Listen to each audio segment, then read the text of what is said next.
Kang Moy, Kang Dance, you are the.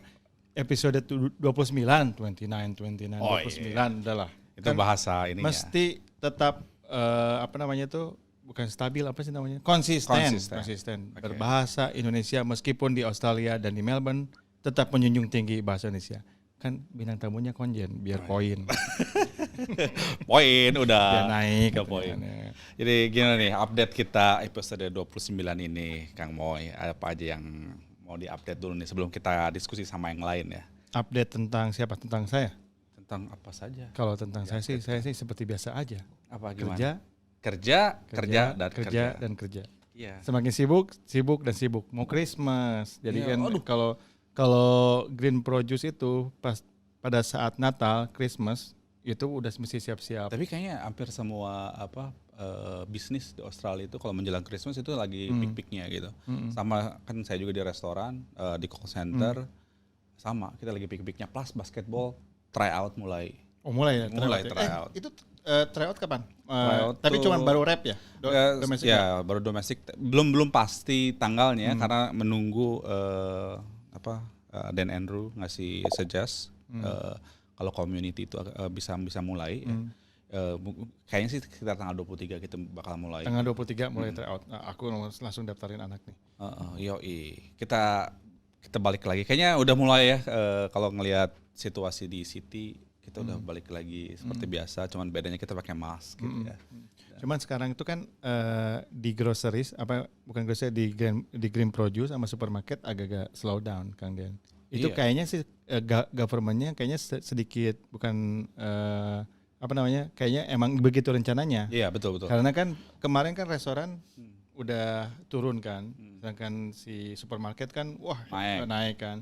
Nah, sekarang kayaknya dibikin peraturan supaya nggak ada gathering di rumah. Iya. Kan? Nah, gathering di rumah juga menurut gue sih ini lebih ke kayaknya bukan ke health tapi lebih ke bisnis ya decision karena ngebikin semua supaya orang kalau mau ketemu di luar lah. Kalau di rumah kan barbekyuan, ntar yang restoran kayak gitunya jadi berkurang dan pada keluar lah gitu di park gitu ya.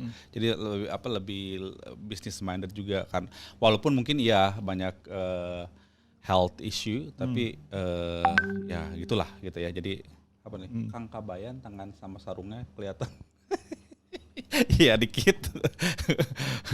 Oke. Terus yang paling terbaru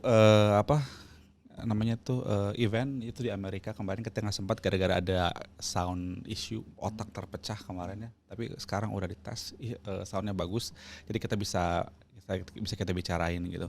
Salah satunya adalah situasi di Amerika. Kenapa di Amerika ada apa? Kan Trump kalah tapi tidak mau nerima dulu. Jadi situasinya itu mengingatkan ketika kita kemarin Indonesia sedang campaign juga tentang rival antara dulu Jokowi dan Prabowo gitu. Akhir-akhir itu tidak terima dulu sampai ada mau ke pengadilan dan sebagainya gitu ya. Nah, cuman yang itu satu lagi yang paling ini tuh yang paling yang paling kerasa wonder itu adalah sistem dari electoral vote di Amerika. Gitu.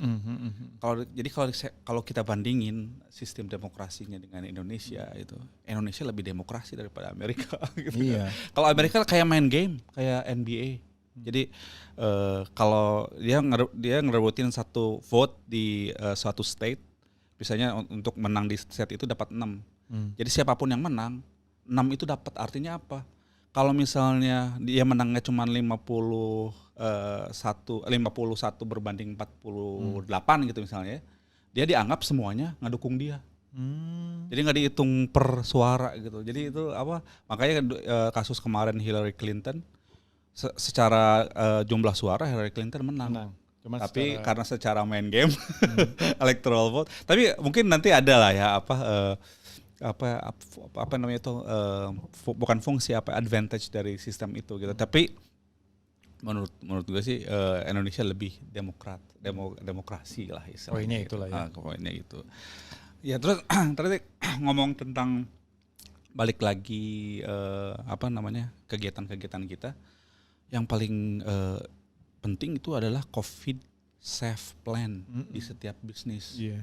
Sampai kita harus ikutan ini, harus punya sertifikat untuk apa namanya tuh, ya punya sertifikat, tahu caranya sebagai manajer kalau ada outbreak di tempat kerja.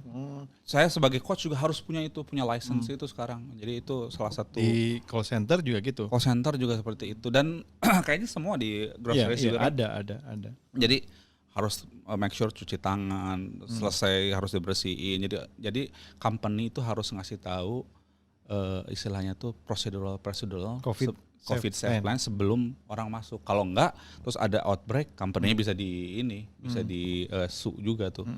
Jadi lumayan gitu loh, sebanyak-banyak yang mesti di-adapt lah gitu lah. Jadi, berarti situ mesti siap-siap dong nanti pas nanti tanggal 23 siap untuk nge-coach, mesti siap-siap yang ini ya. Iya, mesti banyak banget. Jadi kayaknya ini buat para pengusaha dan pekerja manajemen juga mesti banyak research dan persiapan untuk COVID new normal ini gitu.